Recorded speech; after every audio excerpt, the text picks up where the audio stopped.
Bote na balandi ya chaîne na biso Edem TV magazine bana mboka balobi toye awa na siège ya IDPS et pas ba parlementaire debout po ya kotuna bango mituna sur ndenge ni babimisi bongo Denis Kadima na tête ya Seni tokoyoka ba réaction na bango pamba te population bazali koloba te Denis Kadima zali bongo candidat du chef. Est-ce que place ya zali wana élection ekozala bongo crédible to te tokoyoka bongo ba réaction na bango po ete na ngambu mususu balobi ete tomonaki na église ya Dodo Kamba tant kaka babimisi Denis Kadima comme président ya Seni tomonaki lolenge nini église etondaki na ngambu alamuka bato basepeli te lolenge nini bato ya UDPS bazali kosepela bongo ndenge batie Denis Kadima na tête ya Seni lobi pe tango babimisaki Denis Kadima na tête ya Seni tomonaki lolenge nini bato ya UDPS basepelaki na ba moto pe église ya Dodo Kamba etondaki bongo na banzimi yango tokiti na terrain to ka bongo réaction ya population koyeba lolenge nini bazali bongo ko réagir a batie Denis Kadima na tête ya Seni. Mbote maman journaliste. Papa kombo nani? Kombo na ngai Paul Waisha. Papa Paul, Denis Kadima na tête ya Seni réaction ya bino ezani. Maman en tout cas nazana esengo mingi na motuna na yo. Ndengo moni ngai awa na uti musala ya mboka oyo. La province ya Mai-Ndombe. Tant que mobilisateur. Na uti koyamba équipe d'avance. Likambo yo toyoka kiyoka kiawa na bonga marano malamu toyoka kiawa ke bato bazoloba gouvernement lingi ko organiser l'élection te gouvernement bazoluka bongo na bongo et maintenant chef de l'État a se prononcé que la date prévue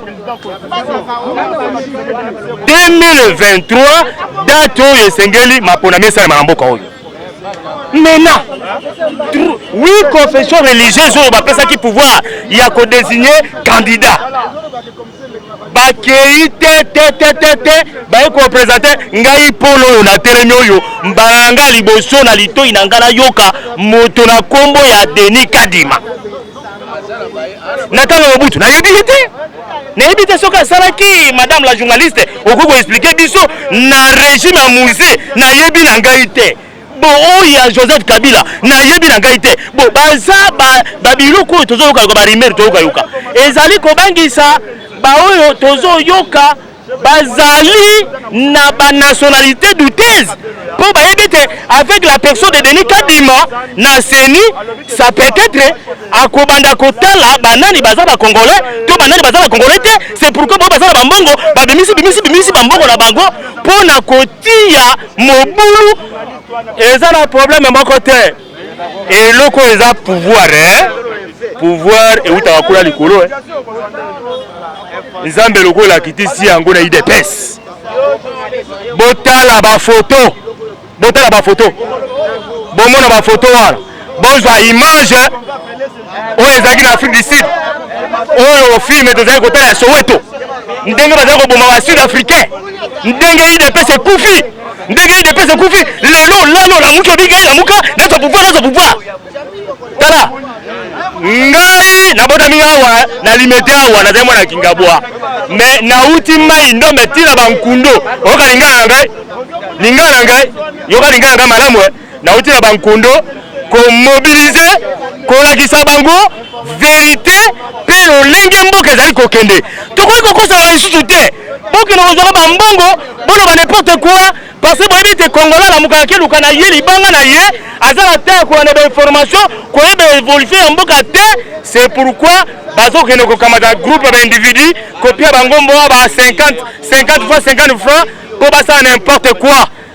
Denis Kadima toko juger ye par rapport à mosalo ya sali au peuple pe monde bamoni loko c'est une note bon juger ya likamoni ngamba FCC balobi Denis Kadima na tête ya Seni eza bongo crise politique bino balobi bongo nini mama nazo pesa o eyano ya ngai na motuna yebisanga FCC ezali église nini okoyebisanga FCC ezali libundu ya nani talisa nanu matatala na kuna na sima mukongo kuna baoyo bakufi wana n'est-ce pas FCC mutabomaki bango FCC mutasisi batu wana te na Congo oyo toyebi malamu eloko kobombeza ite na kati ya Congo lelo oyo ata bakamati yo ndeko na ngai ya mwasi batie na tete ya seni eza na mwa mutu moko akoya kobima akaboli mwa difra na bato boloba n'importe quoi pona ye biso tozozela eloko mosusu te tozozela dekolage ya sika na kati ya mboka oyo tolingi bamangomba oyo ekei na kati bon boyebisa ngai tina nini importance nini ya badepute na kati ya parlement importance ya bango ezali nini président Mboso asali musala na baoyo azokokamba baprésente Denis Kadima maintenant tozozela ordonnance présidentielle tozela ordonnance wana mpona nini to avancer mais avant tozalaki awa 2020 2019 élection kozala te baza na posa ya glissement e baza na posa ya boye Denis Kadima ye aorganize babe ezali wapi FCC lokola ndeko ati kopresede nga awa awuti koloba basengeli bazwa minoko na bango bakanga yango epuis soki tozali kotala bilili ya foto eza kopesa kanda mpe tozomona ete ya solo demokrasi ezali na mboka oyo biso na UDPS bakombata toperdra baami na biso baproche na biso mpo na kozwa pouvoir oyo toza na yango lelo mais komona moto alali mpe ntongo etala alobi nalamuki ngai lamuka enazwa pouvoir ezali lokola kotyola kufa ya baninga na biso oyo bakufaki mpo tozwa bokonzi oyo bandeko oyo bazali na ngambo likambo te constitution epesi bino pouvoir ya kochoisir ozala na obédience politique na yo ozali mais kosala mosala ezali mabe te mosala ya mabe ezali mpo na kobebisa soki UDPS azali na likanisi malamu bandeko boya to soutenir yango mpo tobimba na bakondition oyo tobimba bon eloko mosusu madame la journaliste ezopesa ngai mutu pasi eloko nini banyei nyonso oyo basumbasumba kalakala bambeba nyonso ya kalakala baya kotia yango na kazaka ya mese fati ata ngai nakondima eloko ya ndenge wana te lelo oyo soki balobi likambo ya gratuité ya enseignement eza prévu na kati ya constitution na régime ya Joseph Kabila asalaka yango rien que mpo na bapikime oyo bapikime balingaka kelasi te to biso bato otambolaka na baintérieur soki otuni pigime mpo na nini bazotiela bino gratuité ya enseignement botanga bozolinga te mpo na nini botala ndenge badekonsideraka bino réponse ya pigime azoyebisa ngai alobi na ngai abi oh bokulaka ngai nakotanga kelasi nazwa diplôme wana nakotia biro na ngai na nzambe esika nalandaka nkupa bon yebisa ngai gratuité yango bahaine baolela ti sikoyo bazwi mbongo te depuis gratuité bani eza na bahaine oyo bazoréclame bazwi na salaire te yango ekomi lokola bomesano soki lelo yo kaka sango eyeke rentrée scolaire groupe ya basyndicaliste ya baenseignant babandi kosasala mwa baréunion basasa baréunion est-ce que 2020 2019 bagrave ezalaki te bana batangaki te bon ekomi lokola habitude mpo na nini na bango basyndicat wana ya baenseignant na bango baenseignant baza na droit et devoir ya kocontribue mpo na changement avancement ya mboka oyo est-ce que ye enseignant mbongo azotouche lelo ata barriere ezalaki eza na baarrangement est-ce que bazalaki kotouche yango nani azali kondima ete ndeko na akende azala un enseignant permettez-moi s'il vous plaît nabongama mpo nayebi biso malamu ngai nauti na kati ya mai ndombe nasalaka mwa babusiness na ngai ndeko nazoyebisa yo lelo yo soki na intérieur ndeko noto mwana oyo ya mwasi alobi azwi libala epa enseignant famille mobimba ezali na esengo oyoki ezali ya kobomba te mpe ngai esika nauti ezalaki fief ya opposition mais lelo nazoloba wa mai ndombe baza derrière Fati à cause ya quoi à cause de la gratuité, il y a enseignement. Et puis, comme on était, NP, et moi, une groupe d'enseignants wana, oyo, ndenge ministre oyo, auti kozwali kambwa ou aboyebi, et ministre wana, quand même, bon, au moni, bazwa ki moi eloko, salaire na bango, vie ya enseignants auto, yebaki, na oya lelo, tolo ba polele, ezali différent. Le kola congolais, to yebani, bizaleli. Na ba lolenge biso ba congolais, c'est pourquoi tous ba changement de mentalité. Pour les loyo, ceux qui babaki 6 mois 20, lobi ko mona ko tela mali susu na nzela lobi bo tela ngai 30 et kokite. Pour biso ba congolais to lingaka soko 10 mois 100 $ bali basi 1700. Okomo lukake, lokolo komi basi 1700, te babaki se ko masa 50. O bala ya mitano. Soko bali ya mitano bi 150 za moke, babaki sa 200.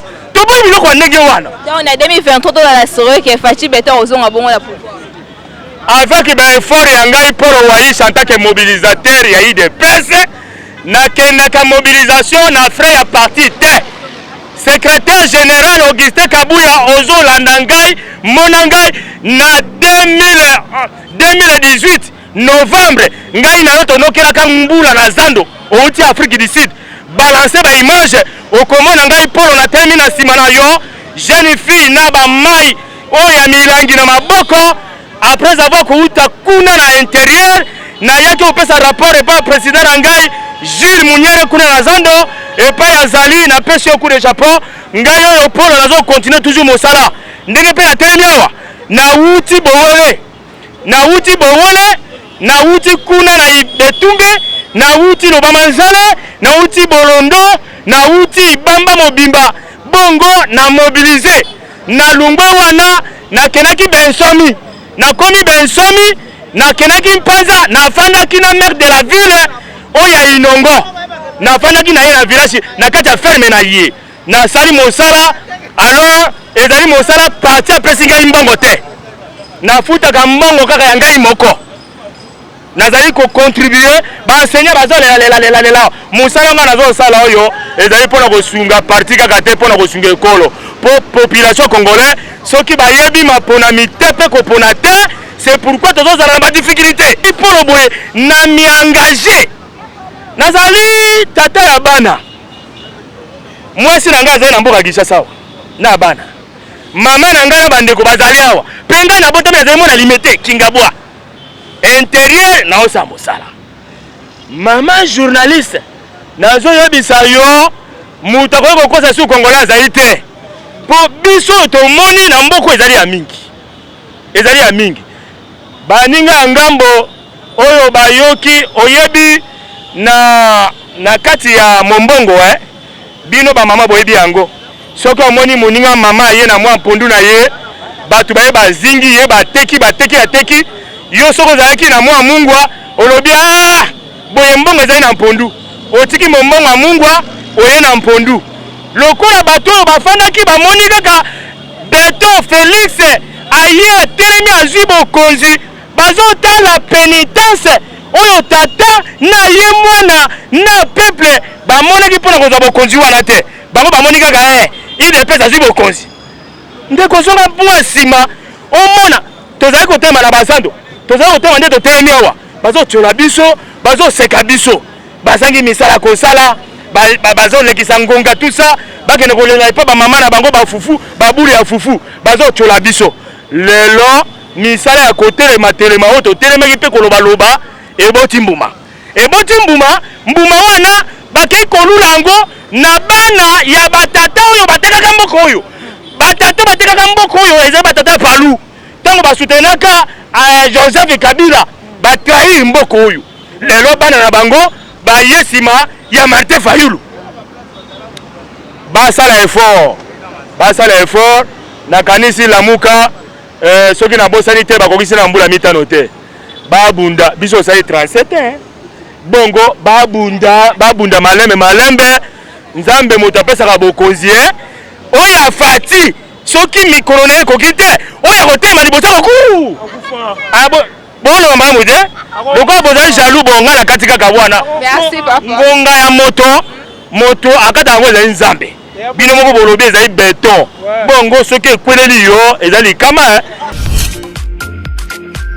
papa lelo tokiti awa na 10e rue et pas na bino ba combattant bato ba soutenir bongo vision et chef de l'état to e a pona ha robeta masolo etali ya mboka tomoni to yaki toujours au courant ya koyeba te Denis Kadima comme bongo président ya CENI réaction ya bino ezani bon normalement tant Denis Kadima comme président ya CENI eza nete réaction on dirait tozaki nete agenda cacheté eza vraiment nous sommes d'abord dans un pays démocratique makambo eleki nano na ndenge esengeli quand nous avons trouvé que non l'assemblée bon andimi kocha mutu oyo ba confession religieuse ou la majorité baponaki à notre niveau tous réclamer vous comprenez toko kende de gauche à droite c'était parce que vous savez quand bazolo makamonnete ke botoza na démocratie hein boza 8 et puis so tali ba pesi ba explication na ba candidat bazaki moi ebele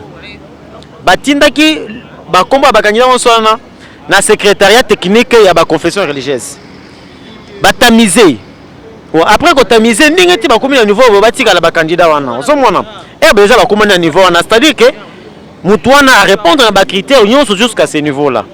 Bon, à combien plus forte raison to komi na niveau teke bakei boyoka na constitution de bazana ba charte na bango et komi soto yoka na constitution on va passer par les élections. Ils sont passés par les élections et après les élections bino boko moboya. Non. En tout cas, de notre part en tant que Congolais d'abord nazolo baké non, c'est makamwana l'équipe d'une façon démocratique. Kadima abimi normal parce que sur les 8 6 est voté bimi.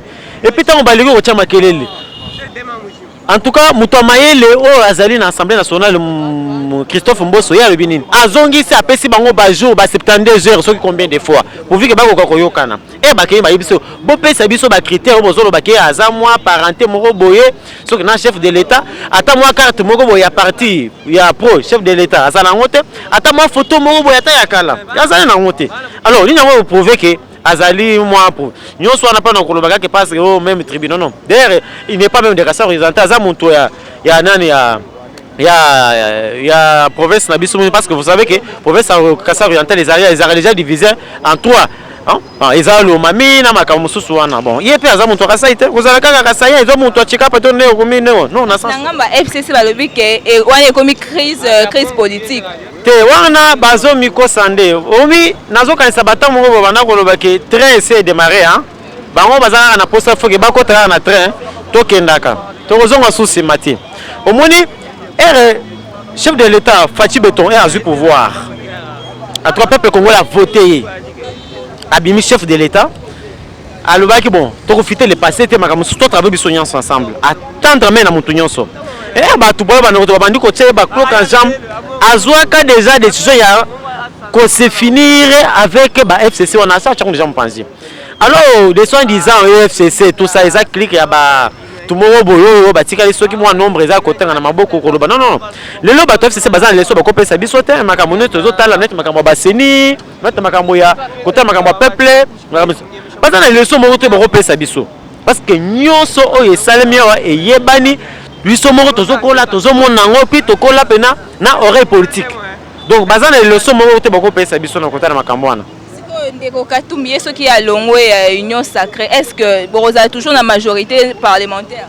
Et là comme ça quoi banano que Ndeko Katumbi batunde ba confondre. Katumbi azana na parti politique té. Eza ba regroupement wana eza ba président na bango. Ya ko tcha bango ba comme na batuna yete. Ces gens sont élus par le peuple congolais pour servir le peuple congolais un individu Katumbi non. Vous comprenez? Baza wana pour servir le peuple congolais. So moni Katumbi azo me bango ba jeune na mara na bango. Azana ba raison na azolinga ka chez bango nous sommes là pour le peuple congolais, faut pas ça pour le peuple congolais. Na musala bazo ba soutenir le peuple congolais yangonde, bazo soutenir le chef de l'état na vision na ye. Alors moyen ba kende de gauche à droite les alités, il faut pas soutenir Mokozamboka. Oh ba monique ici c'est pour l'intérêt du peuple congolais. Na ngambo Ndeko Fayulu to monite alobi que ye accepté na décision wana ndenge batie Ndeko Kadima na comme président de CENI. Ce qui Ndeko Fayulu na FCC basangani, est-ce que en 2023 pour une élection peut gagner? Ah, oyebi ke mutulu wana ezolinga esekesanga mwa moke. Est-ce que oyebi ke Fayulu nanu jour nanu oyo bakonfirmaki ndeko Kadima comme président Seni Fayulu ayebaki ti ayebaki alongwa na ye ya matière awa nzela ti ye akomi na corridor atelemi na bato na ye asa meeting na ye à l'aise azongi ayebaki ke makambo ezokaka pale pele kuna azokosa nde bato il faut lakisa nde bato vérité ayebaki ke lelo oyo Kadima akozala confirmé na assemblée so na kimoyena ke na bato kuna ezali te comme ayebi makambo nazoloba je sais ce que j'ai dit ayebi ke lelo Kadima kuna ekozala boye yango nde akenda bato asuki na bango na corridor moya koma kuna ezalaki te.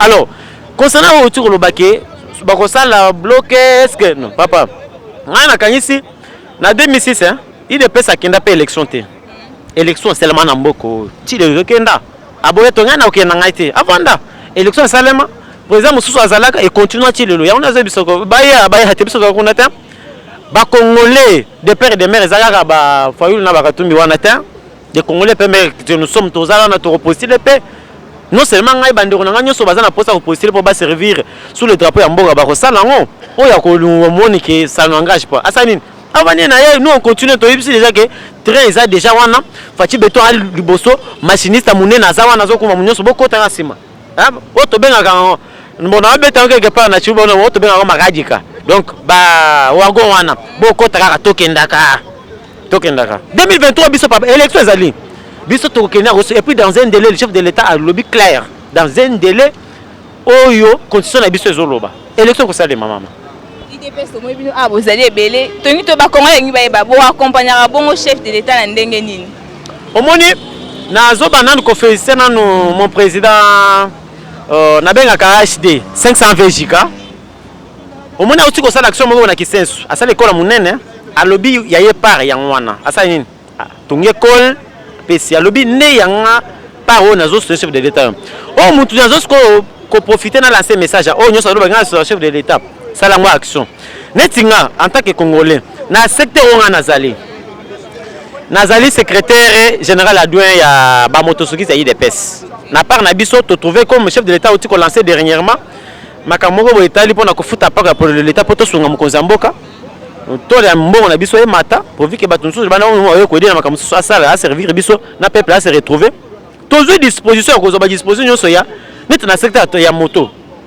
mbongo na biso nyonso se dernièrement kozalezaka bien canalisé l'état bato bazotanga ba moi POS mo boye et puis mbongo zaka nisa kesa l'état soto monique côté mbongo nekei ezotambola bete ya biso bato moto pona ko soutenir mokonza mboka tokobela kaka mais c'est alingete IGF akita na secteur wana po talango mais c'est aligné si IGF mais tout le monde a dossier ram mais opé ça passe na population mais babi que bande ko IDPS ba lobby te ba créer te pour na mambeteli ram bango ezande kozanga koloba o bopilier boloko e makambo so to landelango bien e banda na tanini e banda makambo ne banda kala banda ko kata mbongo wana bazoli yango sikoyo komi annexé tout le monde population ezolela mutakoza na 500 francs atia crédit benga mutati ndamonga so mona rama kasi opesa passe ba kongo bazola oh IDPS pouvoir IDPS est-ce que mona te que ezo kitisa moi vision wana ya chef de l'état te baloba ne mabe IDPS eza institution ya mboka ta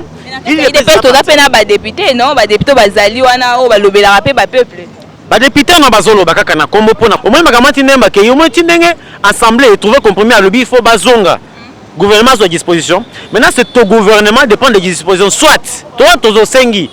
Peuple, comment tu as sengi peko? Bako kata monte parce qu'ils ont aidé. Moni ba revenu wana, bana bako tanga makamosusu comme chef de l'État zone ngasa la makamobo ya biso ya santé universelle. Ozomona makamoyo sona, ça va nous aider. Les revenus ça kaka ya mike wana nde ça va nous aider. Poto ko makambona. Siko mbongo o wana ezokota na il faut le gouvernement soit ça nini. Que mutoko zala ache 500 francs na ye, hein? 500 francs na ye pour na crédit. Tant que ça na nyongo ya rame, donc tu songes ko na gouvernement ke aluka modalité ya kokatela, hein? Okocha 500 comme ça na nyongo ya ram. Ole bakata nyoso, bakata na muke basika na muke, assistant no prosa na ye, mususu na bazo kata muke. Ya onde to sengi. Ko ve gouvernement comme azo longa zo disposition, akata nyoso mbala moko soki na za nyongo ram akati nyoso te, hein? Na kocha ça initié. So obi kaza nyongo dete ya 186 unité boye so na chez ça unité yo tena na ta 60 ou na ta 40% wana to sengi en tant que peuple congolais to sengi le gouvernement asunga biso na musala na pona ko aider bandeko akozala za na mwa eloko na ye muke ata asola nano mais aka malongola nyonso non tokolo barama eza mabeta rama eza bien ezosunga banini wana mais eza la modalité ya kokata nde tozongo gouvernement ke aluka moyen ko trouver solution bakataka muke muke. Mbote maman. Papa kombo nani? Thomas Kaila. Awa Denis Kadima kombi on président ya CENI réaction na bino ezali. Bon, c'est tout à fait normal. Bon, élection les gars une voie normale. Bah confession religieuse bah ne ba ponaki bah oh même majorité c'est vraiment la majorité qui prime. Il y a un moment président Mbosso a dit qu'il y a un temps va réfléchir. Bah tout bah mon avis mais bah so retrouver solution de. Il y a un ensemble bah moment bah ça intérimaire naé donc c'est tout à fait normal. Poto que ne liboso to ko bloquer territoire ba ngwe au sala. On ngamba FCC ba beza bango crise politique bino bolobini. Bon FCC ba ko considérer ba ta omoni ti nembo ke ko ba koto eza bango. Faut en tout cas la français le ridicule ne tue pas. Do exemple na FCC. Tala l'état batika mboka par terre bango tellement bango de ba sala ko sa makamwana bazo ka saleti de ne bache Kadima et la stratégie on va là au sala loin de là biso do Kadima za pena expert na ma élection et do na ba pays en Afrique à sala za pena l'homme qu'il faut. Alors Kadima ya za bon candidat du chef est-ce que en 2023 nous avons une élection crédible? L'élection est crédible mais tout à fait l'élection est toujours contestée partout dans le monde le moteur poli a contesté mais tout ça là ba témoin na bango partout pour pas à la concert na échec là pour to battre bango cette fois-ci to battre bango pour to beta FCC na nani na nanga nanga là to beta bango très fort. Ata soki décidé to bengi bango lamuka soki basangani na FCC donc IDPS ko beta bango ka. Ce sont des bébés politiques. Au moins IDPS tous l'expérience le tobanda kala do bango to ana do biso de to sali bango ba bébé malgré tout ba bengra ba la sa mukolo musapi ba correction en 2023 ba bangate to kende ndeska bango na grandeur IDPS. Parce que le pouvoir reste sur ton méritant. De te combattre pendant plusieurs années, 32 ans, il y a lutte. Il faut te mériter pouvoir. Et si d'État, vous n'avez il faut que Sony, donc tu as donné aussi pour gagner pouvoir, tu mériter parce que tu bundi pendant un bout de belé. Quand tu as un bout de il faut pas la patience, ça la pas tellement 35 ans à pouvoir. Tant où ça tellement a failli le père le roi Fachi. La patience. Vous comprenez? Le peuple d'abord bazo ko déclarer ram ezo kata bazo déclarer gratuité l'école y l'état bazo ça la grève. Est-ce que ba ministre ba tie bango bazo bonisa bango pouvoir ya présidente? En tout cas vraiment les camarades ils ont touché mon tout même on a loba do na komi bloqué pour la ram donc moi là ça la communication normale attends la cheba minute au moins s'il noki do na komi bloqué les camarades ram faut pas revoir ngo so ils a ko aider pour na makambo basa la kata do par mois bakati atambala moko so basa ine wana do l'amélioration de que au Tchèque, c'est pas bon. En tout cas, vraiment, il y a le contraire à le peuple d'abord.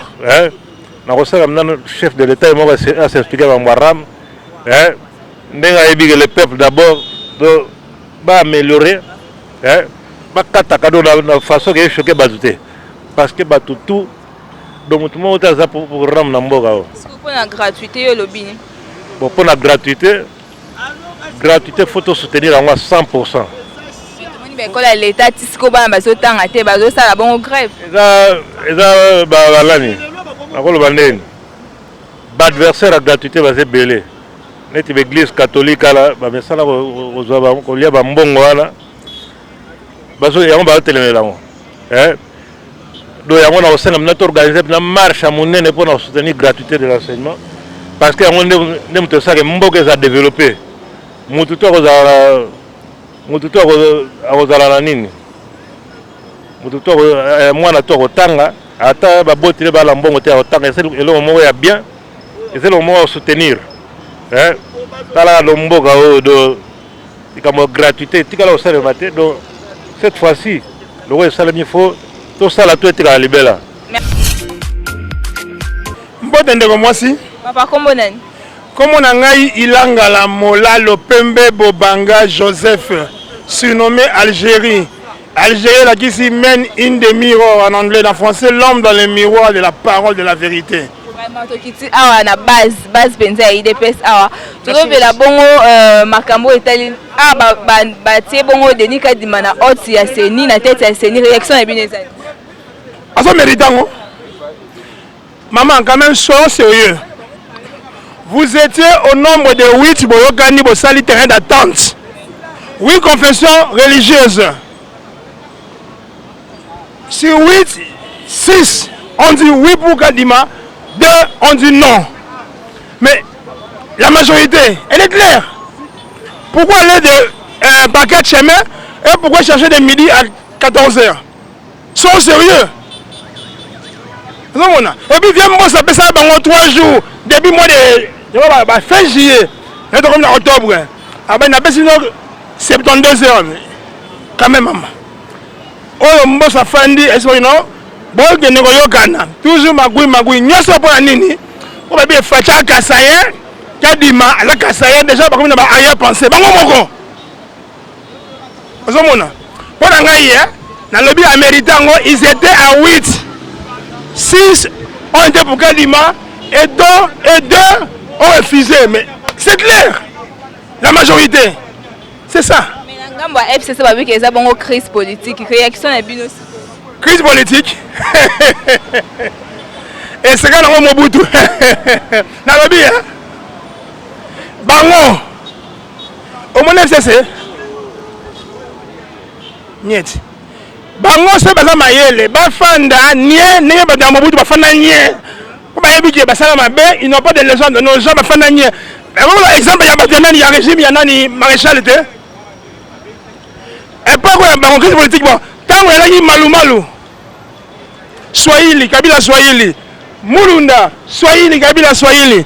Nanga, Swahili, Kabila Swahili, Shadari Swahili. Mudu mode à Kosolaka. Tous les gens mikolo eleki mo ba mboule eleki. À l'époque de la République du Zaïre, un seul candidat et puis pour moi, ce n'était pas une élection, c'était une imposition. On imposait les gens pour voter, mais pour nous couler à vert. Qui chapeautait, si je organisais l'élection, mon peuple, même ministère, qui signifiait mobilisation, propagande, animation, politique. Chapeauté par Sakombi Inongo, Équateur, Mobutu Équateur, suivi de Douga Goubekper Ogbadegbe, Mungwandi Équateur. Mobutu Équateur. Après, suivi de Luambo Makiadi, Franco, Mobutiste. Dans le baraté. Et puis, il y a Kabila Malu, Mulunda, Nanga, Swahili. Dans le baraté. Si vous trouvez la fatine à Memingambu, pour Kadima, il est Kassaye. Bon, c'est un peu de matin, attaque Lombo, Batia, attaque. Kabongo, Batia, Ata Kazadi, Batia, Ata Kankonde, Batia, Ata Chimanga, Ata Malaba, Ata Kabongo, Batia. Ndeko Maye azali bongo choix ya chef. Choix chef de maman. Toi là batou. Bon ça qui a 8, vous trouvez terrain d'attente, bino ba confession religieuse à 8. Chef à la Yuana. Toi c'est est-ce que chef à la Yuana? Mon ils étaient à 8 et même élection d'animation, voix des voix. Le chef n'était pas là. En 2023, ce qui est la Mouka Basangana FCC, UDPS, en 2023, vous gagnez la réélection. Basangana. Basangana, va libre. Tant que UDPS a le bague, la Mouka FCC va pas comme le rond, va animer. tomonaki bango baleki ya samedi na bamisu na badrapo na bafoto ya nani rais ya nani Kabila basangana balibre. 2023, est-ce que les Congolais mandat chef de l'État est positif parce que tout le monde dit que tout d'abord on a RAM, tout d'abord on a gratuité, on a ça mon boulot. Est-ce que lobby les Congolais mandat chef de l'État est positif? Ce qui est gratuité, c'est que catholique. Catholique est un bon mot. Parce qu'il y a des écoles catholiques qui sont gratuits. J'ai suivi à la radio, je ne sais pas si c'était qui, je n'ai pas vu son image, un monseigneur catholique à l'objet. Affaire, il y a individuellement, il y a une chose, bon, bah, les bissotés. Mais bah, il y a catholique, il y a peuple, non? Bah? Il y a foot, il y a revendiquer le droit à bango. Bah, on va catholique, il y a peuple, il y a les peuples d'abord. Oui, mais je vous dis que Mboka, il faut attendre un état de l'Ifati à Mboka. Il faut que les Madoussou Nyoso, il n'y a pas de bâtiment qui est 50 000 $ par mois, dans la carte visa. Au bout d'un dame, et comme la fin du mois, on a 50 000 $, ça est là au monté. Vraiment, quelle organisation, il y a un système à Nini. Comme on a payé mon nabango, on a 4 000 à 50 000 $. C'est quoi, yo? Je ne sais pas pendant combien des années, et c'est qui trouve ici, Ghana. Bato wana bala patient dans les jours qui viennent ba resepe là ba ko ba état na bango ba état ba 5 mois 6 mois bon on a 54 mois. Ça fait combien des années? Nyeso pour nini? Fait que akuti ba tout ya que non bato ba impayé. Et ba ni depuis moula nini? On a 57 mois impayé. Alors il faut que l'État de à côté de pays, mais à ce moment malais, nini. On a même tout ça, ils révolté contre Fati. Rien. Parce que les soldats ont compris que ce monsieur il est dans le bon. Il a la volonté, mais la coalition elle se cache et il n'est pas bloqué. Enfin, à Pandiango, si tu as jugé à partir du gouvernement, on a fait un mandat bon. Ça va, ça n'est pas bon. Mais je vous dis que nous sommes optimistes dans les jours qui viennent. Je vous dis que en 2022-2023, la population est arrosée, une rose pour la bilan à Nani. Dossier RAM ou la population est isolée là. Dossier RAM. Dossier RAM est à Nini. RAM est là partout dans le monde. Mais Biso Sikoyo, Nenye Zawana, et bien depuis Mouzitu. Viens qui passe à quoi les rabais. Parce que Batumi il parle de Kabila, il y a un bon réseau na ba Vodacom. Airtel, Tigo à côté ça est belé un bon actionnaire munene. Et moi je vous dis il y a une main noire qui est là pour salir, qui passe encore, on voit qui passe en voie directement Félix Tshisekedi.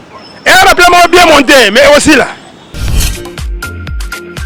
Moi, maman. Papa, comment nani? Comment on a Justin Bakajika? Papa Justin.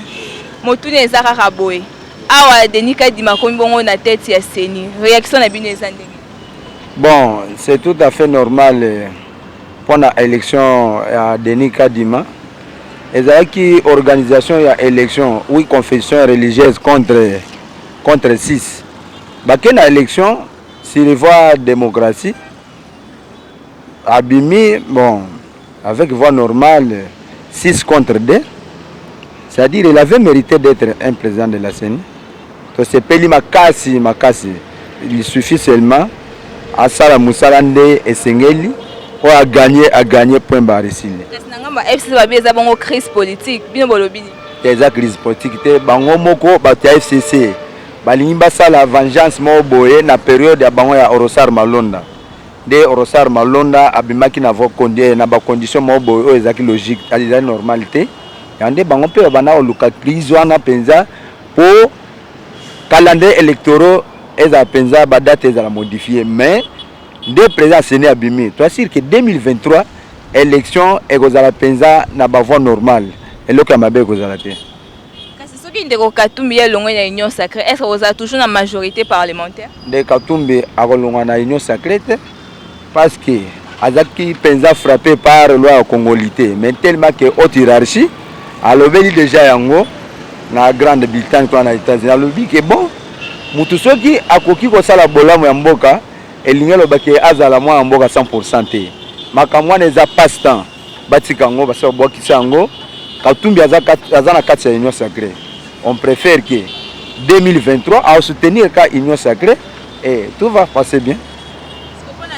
Dodo Kambana Chole, réaction entre Bangomi Balé et Zabongonine, est-ce que quand il y a Chole, quand il y a Dodo Kamba, est-ce qu'on a une bonne satisfait na résultat to ndenge ba noma qui ndeko kadima na place ya ndeko kadima aza nommé te akenda ba salinde élection. Oui, abimi la élection. Bon, c'est tout à fait normal quand la mboka biso église catholique banda à l'époque batiala ndima mutute ata secrétaire donation à Béchol ndinga zo déclarer que bon kadima abimi na ba condition ya mabe abimisa batu na balabala akosala ba osala boy.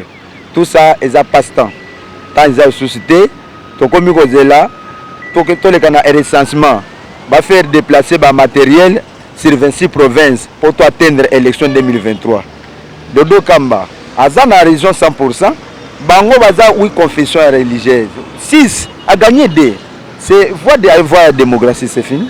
Est-ce que le recensement est moyen pour tout qui m'a élection en 2023? Une sorte qui m'a élection té. Élection est le chef de l'État et Moko aloba que le salut du peuple est la loi suprême du pays. Ceux qui a beau organiser élection, mais biso ba population boka mobimba. Totelemi que chef de l'État boka organiser élection d'Enin.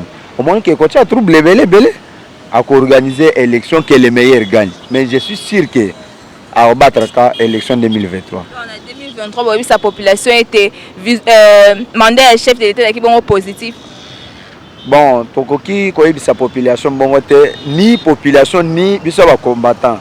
Biso nyonso tozo mona place ndé chef de l'État azwaki mboka na biso. Mboka na biso ezaki mboka mobo basi bazwa ngo na ba groupe d'individus mobo mais azobunda aza mobali mais na ndenga kimotema bete azana oyo atteindre objectif na ye et à se peuple congolais. La gratuité tout le monde a l'école il y a l'été d'autant ça t'est vu que ba NU ba zumbongo te tout le monde a payé mambo ya ram. Est-ce que nyonso wana ezo diminuer pouvoir to ezo diminuer vision un chef de l'État?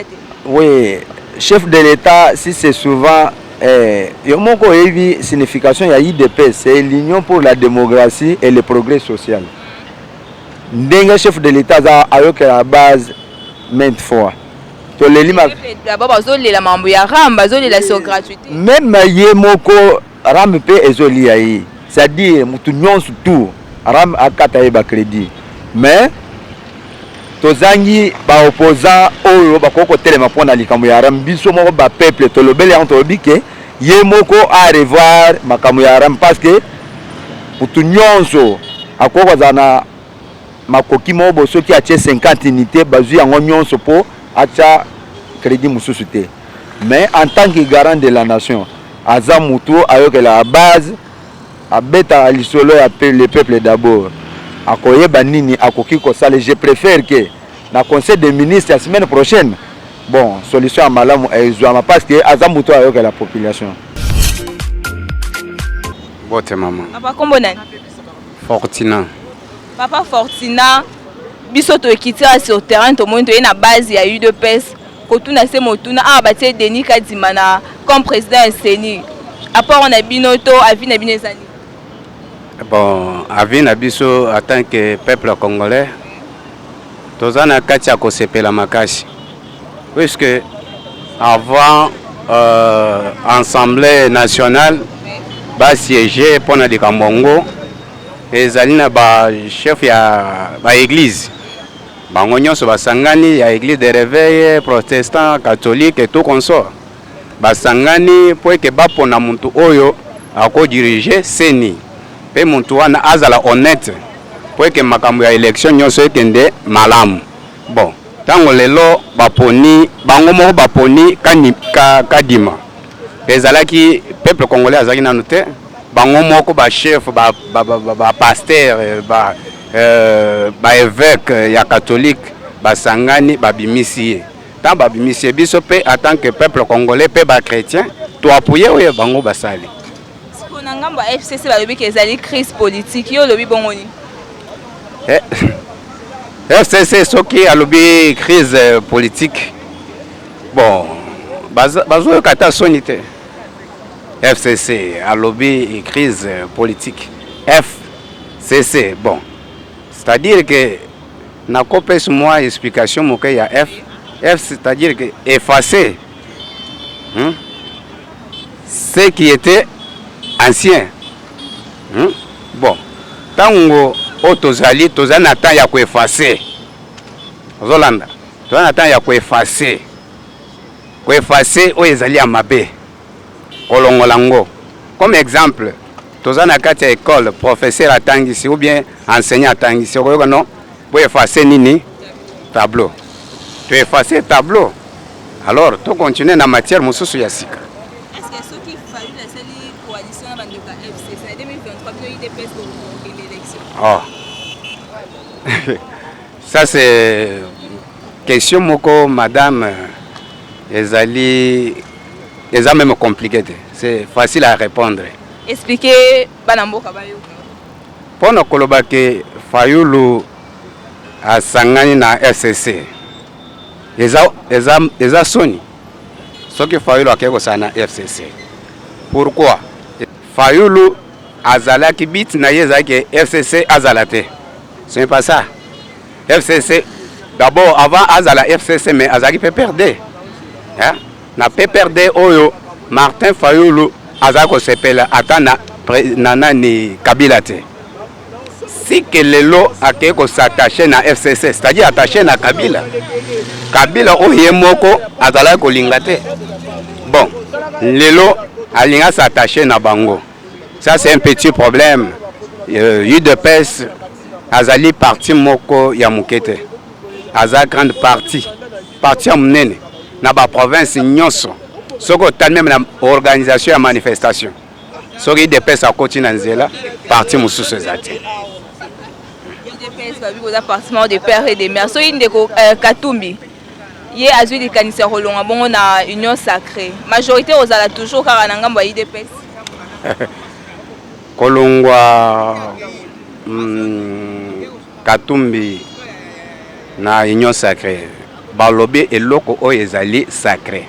C'est-à-dire quoi? Eloko sacré ezali eloko moko intouchable. Eloko oyo ezali na salité te. C'est-à-dire quoi? Yo madame journaliste, olati chemise ya pembe. Chemise wana soki ezui mafuti ya mbila okosala ndeni. Na poser question. Yo répondre nga za journaliste ngane ma tuna mi. Yo poser nga question. Ngane na tuna mi. Na poser question. Hein? Yo lo bande bana mboka bayo. Bon, merci beaucoup. Tant que chemise ya pembe nanga ezui tache moyenne à la tango ezate. Même moi si nanga koloba te chemise wana eza salité.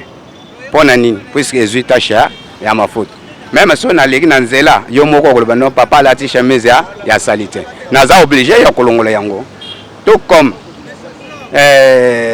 Katumbi.